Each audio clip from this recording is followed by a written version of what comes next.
dari tekanan darah, suhu tubuh, pernapasan, nadi, kemudian saya periksa dari ujung kepala sampai ujung kaki. Apakah ibu bersedia? Baik, jika ibu bersedia, saya siapkan alat. Saya cuci tangan terlebih dahulu ya ibu.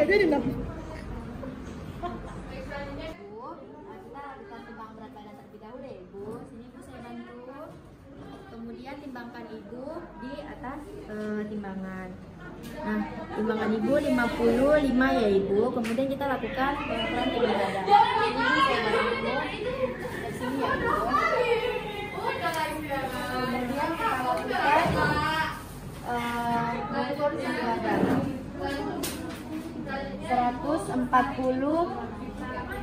142 cm. Setelah itu dudukkan ibu di bed. Silakan duduk. Setelah itu kita tanyakan ke ibu sudah melakukan pengukuran lila. Pertama kali kita sisihkan terlebih dahulu baju ibu. Sisihkan bajunya dulu.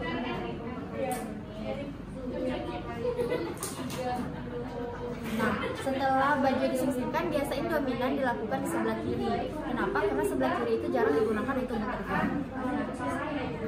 Setelah itu kita ukur dari acromion atau bahu sampai ke cibidis. Kemudian pertengahannya kita tandahi dan kita ukur.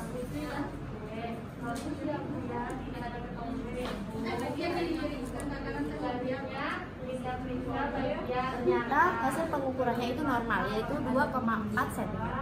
Ibu silakan dari ibu. Anjurkan ibu untuk berbaring. Kita akan memeriksa.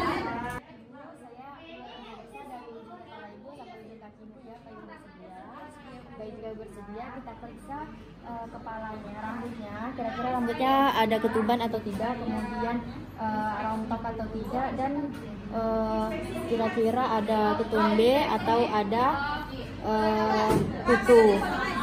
Itu lanjut ke pemeriksaan muka.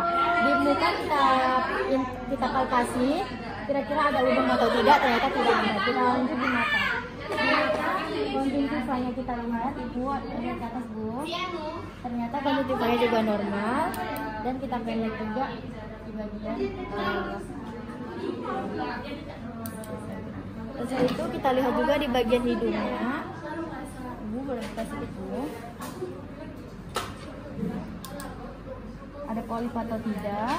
Kemudian kita juga cek pernafasannya dengan cara kita sebelah satu lagi.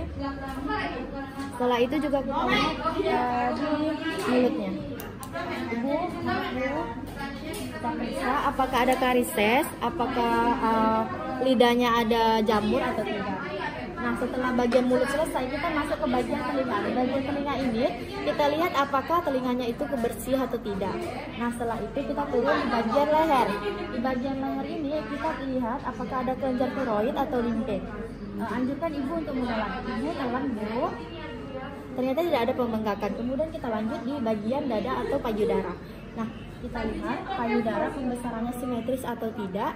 Setelah itu kita lihat kebersihannya bersih atau tidak, dan kita lihat juga putingnya. Putingnya itu menonjol atau tidak. Kemudian setelah itu kita lanjut apakah ada benjolan. Dengan cara ibu angkat tangannya ke atas ya ibu. Kita meraba dari titik terjauh apakah ada benjolan atau tidak, dan kita tanyakan kepada ibu-ibu apakah ada rasa nyeri.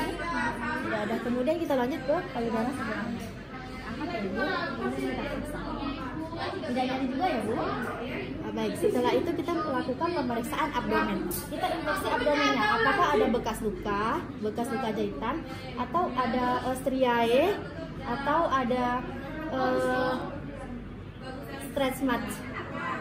Kemudian setelah itu kita lanjut ke ekstremitas atas dan bawah, yaitu tangan dan kaki. Kita lihat tangannya pucat atau tidak, kemudian ada udem atau tidak, ternyata tidak ada, dan kukunya juga kita lihat ternyata tidak pucat. Kemudian kita lanjut ke bagian kaki. Kita lihat kakinya itu ada udem atau tidak, kemudian kukunya itu pucat atau tidak, dan kita lanjut ke kita lihat striae kita lihat varises di bagian kaki ibu. Ibu agak miring ya ibu, kita akan melihat varisesnya.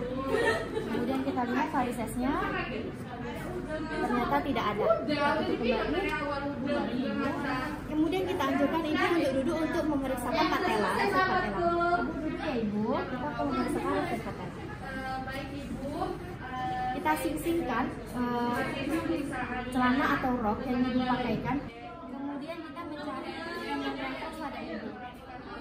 Setelah itu kita lemas ya ibu kakinya bu. Nah, tandanya rasanya bagus. Tindakannya sudah selesai. Tindakannya sudah selesai. Semuanya bagus, tidak ada masalah. Alat sama mencuci tangan ya ibu. Kemudian kita lakukan pemberesan alat. Nah, setelah selesai kita lakukan 3 langkah cuci tangan.